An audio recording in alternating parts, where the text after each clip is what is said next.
British triathlon is making waves in 2015. The momentum began with Johnny Brownlee's victories down under in Auckland and the Gold Coast. Alistair Brownlee and Vicky Holland's wins in Cape Town have sustained the swell, and this weekend the success will hopefully keep rolling in. Alistair's comeback continues, while Non-Stanford finally gets her 2015 season underway. It's her first competition since the grand final in 2013 when she won the world title. And here on the south coast of Wales, our para-triathletes are trying to qualify for the major events still to come this season. Afternoon, welcome to our coverage of the fifth leg of the World's Triathlon Series. The circuit has moved on to Yokohama in Japan, and it marks the halfway point in our search for a world champion in 2015. It's a big weekend for the city of Leeds. Local residents Non-Stanford and Alistair Brownlee are both in action, and there's a delegation from the city out in the Far East trying to persuade the powers that be to bring the World Series to Leeds in 2016. Fingers crossed for that one. It's also a big weekend for Llanelli because they're hosting the British Para-Triathlon Championships. World champions Alison Patrick and Lauren Steadman are amongst the lineup here in Wales as they bid to qualify for this year's Para-Triathlon European and World Championships. We'll be speaking to them shortly.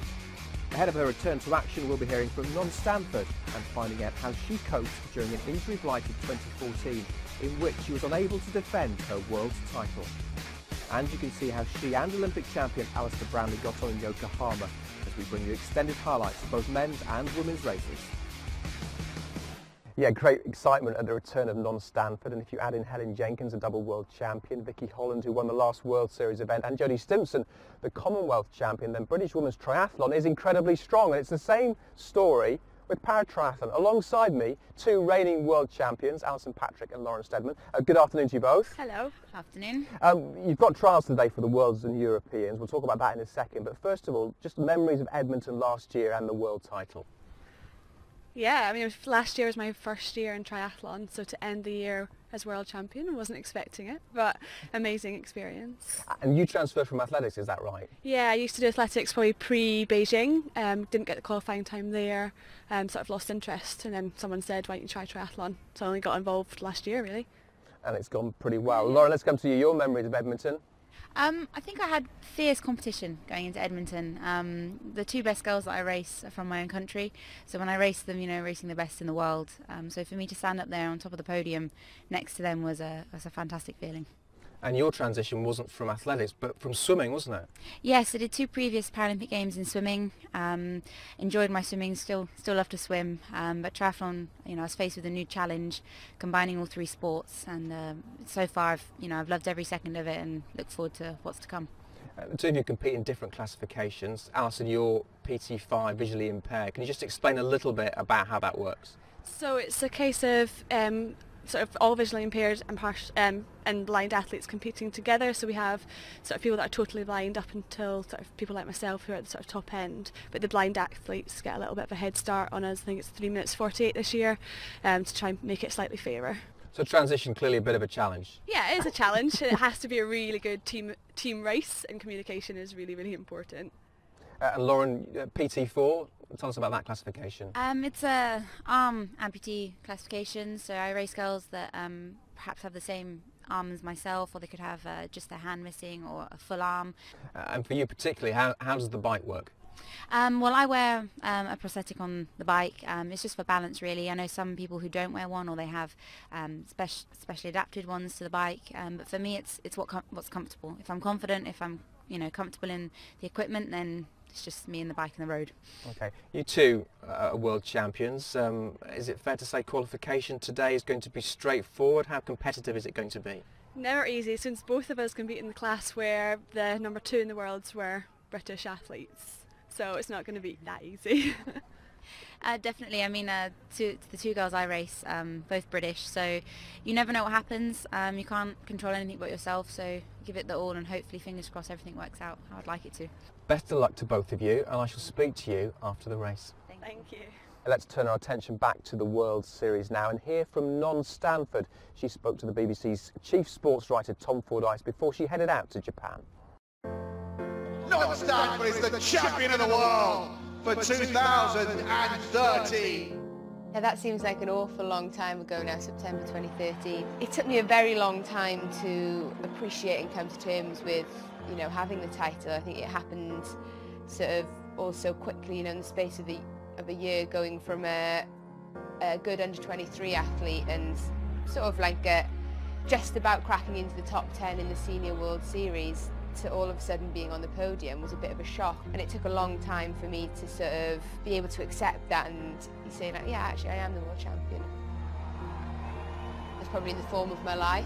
I started getting a few niggles, but I guess I was in such great form I felt a bit invincible and didn't want to admit to myself that I was having problems. There were two real sort of low moments that I remember, and in the build-up to the Commonwealth Games I picked up a stress fracture in my navicular, and it was having to speak to the media, especially the Welsh media, and during a live radio interview I started crying because I just felt like I'd let everyone down really at home. There'd been a lot of hype about bringing the first medal home for Wales, and that was something that I'd really wanted to do, and you know, it'd always been sort of a lifelong ambition to represent Wales at the Commonwealth Games, and all of a sudden I couldn't do it.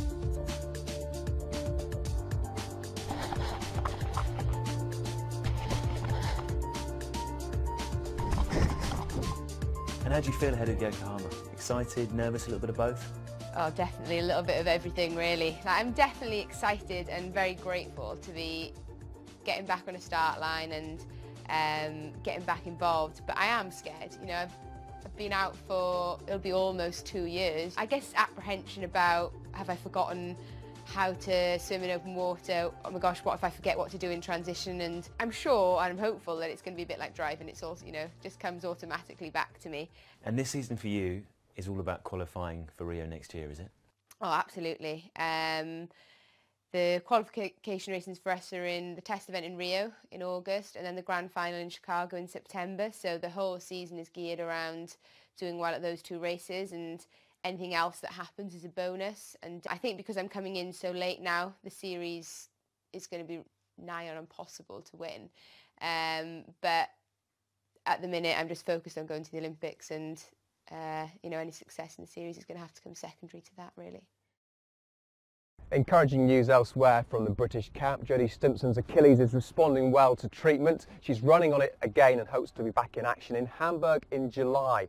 The winner of the Cape Town World Series event, Vicky Holland, and 7th place Helen Jenkins, both decided to miss Japan, but they will be back in action in London, Hyde Park, 31st of May. That will be live on the BBC. Special mention must go to India Lee, who secured a starting place in the British team for the Rio Test event by finishing 3rd at the Antalya European Cup 2 weeks ago. Her best ever result at the Olympic distance. If everyone is fit, then India will join Jodie, Vicky, Helen and Non on the start line in Brazil. That's on the weekend of August the 1st and 2nd. Back to this weekend, and it's certainly no easy comeback for Non.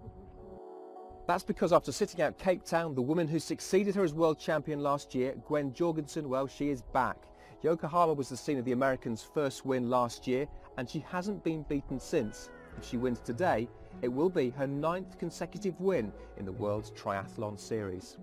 As with all the other races so far this season, the race today is littered with American names, but World Series leader Katie Zafiris and 3rd place Sarah True have chosen to leave Yokohama out of their schedules. But the ever-consistent Andrea Hewitt from New Zealand is competing.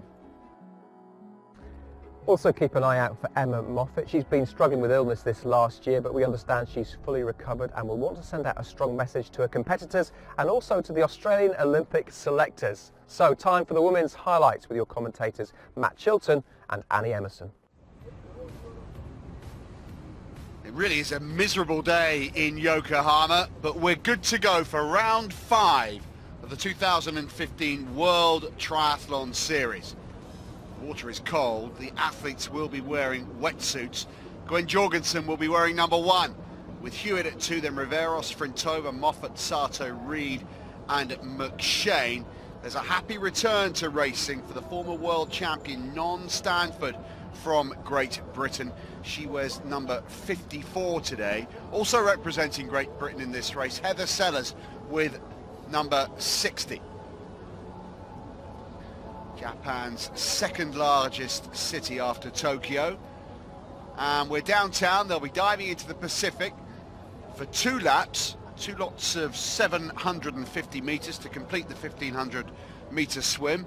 Then they get out on their bikes for 9 laps, mostly around the waterfront, 9 laps of 4.45 kilometres each to bring up the 40k bike total. They come back to transition to park the bikes at the end of the 40k ride and then set off on a 10,000 metre run, which incorporates 4 laps of 2.5 kilometres each. Now the countdown for the dive start. They're lined up, ready to race, a total of 61 elite triathletes. And round 5 of the 2015 World Triathlon Series is underway here in Yokohama, now an established fixture on the World Triathlon Series. Well, yeah, Matt, the conditions today in the water, not too bad, but a little bit of chop there, making it a little bit harder for the weaker swimmers. I think all eyes this race will be on Gwen Jorgensen, of course, who decided to sit out Cape Town. So the athletes are going to be wondering just how her preparation has been going since her last win. So the weather is officially rain. The air temperature's pleasant enough at 22.6 degrees. The water temperature a chilly 19. And they're on their way on this first lap. You mentioned Gwen Jorgensen there. If she wins today, she will notch up her 9th successive race win. She sat out a few, but she's won the last 8 of the races she's competed in. There's Yuka Sato from Japan. Now, she had a brilliant result here 12 months ago, finishing in 4th position, just off the podium. Much expected of her today. She's going out hard at the front of the swim, and I think Sato is first to turn at the big inflatable buoy, followed by a group of 15 or 20 in quick succession. They've gone for the white swim caps here in Yokohama, which makes the numbers easier to see. This is a good decision, I think, to change the colour of the swim caps. White with big black numbers on the side, so we can pick out who's doing what. And they're on their way back in front of that ship, the Hikawa Maru ship, that's moored as a museum piece now here in Yokohama, launched in 1929, had its maiden voyage to Seattle in 1930. Yeah, and the swim getting a little bit strung out there. Yuka Sato, you mentioned earlier, really good swimmer and really having a bit of a breakthrough year here in the 2015 with 2 top finishes in the World Triathlon Series. Expect to see Carolina Routier of Spain up there as well, very often at the front of the swim, leading it out. But really that is the best part of her triathlon. And we'll be keeping a close eye out for number 54, non-Stanford. A long layoff for Stanford, returning to form. It's been a pretty good season for the returning British athletes. Vicky Holland, the winner in Cape Town. Helen Jenkins had a decent return to action at the Gold Coast. We'll hope that non-Stanford can give the selectors more of a headache by putting down a good result here in Yokohama. They have a kilometre, just over a kilometre left to swim. They will exit the water at the end of the first lap. Number 52 leading the way is Summer Cook from the United States of America. 6 tucked in behind her, Yuka Sato from the host nation, Japan. She's getting naturally lots of attention. 28, not too far behind, is Carolina Routier. Excellent swimmer, the Spaniard. And 43, Anastasia Abrosimova from Russia is in the top 5. But the field now pretty well spread. As they exit the water, halfway through the swim, we're going to check on the stand.